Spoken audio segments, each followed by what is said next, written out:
हरे Krishna sir. Next patient भी varicocele का है। इन्होंने बहुत से डॉक्टर और यूरोलॉजिस्ट को दिखाया। पहले इन्होंने माइक्रोसर्जिकल लाइगेशन की सर्जरी कराई, पर इन्हें बायलैटरल वेरिकोसिल का रिकरेंस हो गया है। डॉपलर किया तो उनमें ग्रेड 4 बताया है। जो इनके डॉक्टर है डॉक्टर गुप्ता, इन्होंने कहा कि आप इम्बोलाइजेशन कर लो। इन्होंने आपका वीडियो देखा और आपको अप्रोच किया है। इनका टेस्टिस भी थोड़ा श्रिंक हो गया है। इनका सीरम टेस्टोस्टेरोन भी थोड़ा कम हो गया है। इसकी वजह से सीमेन मोटिलिटी भी कम है, जिसकी वजह से इनको इनफर्टिलिटी भी है।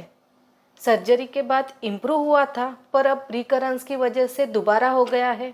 तो ये आपसे कंसल्ट करना चाहते हैं, तो इनके लिए बेस्ट ऑप्शन इम्बोलाइजेशन है sir. A few moments later.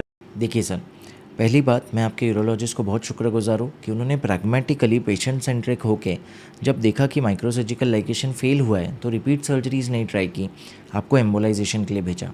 क्योंकि वर्ल्ड ओवर ये प्रूवन है कि अगर सर्जरी फेल होता है तो एम्बोलाइजेशन बहुत ही अच्छा इलाज है। क्योंकि पहले वीनोग्राफी या वेन्स की एंजियोग्राफी करके हमें पता चल जाएगा क्यों फेल हुआ, कौन सी वेन्स है जो कहीं और से वेरिएशन से आ रही है, और हम उसे बंद कर पाएंगे रेट्रोग्रेड तरीके से।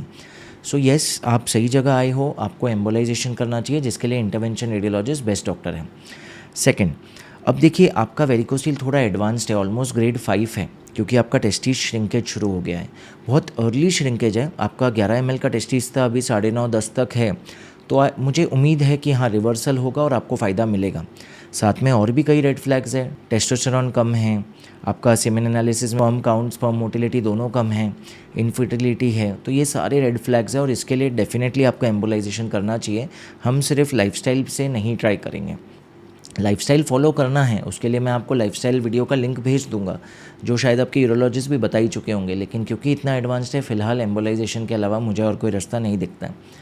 एम्बोलाइजेशन में बहुत सिंपल टेक्निक से आपके थाई से मैं एक छोटी सी तार ले जाऊंगा, वहाँ से एक माइक्रो तार लिटरली 0.014 इंच ये डायमीटर की आपके टेस्टिस के वेन्स में ले जाऊंगा।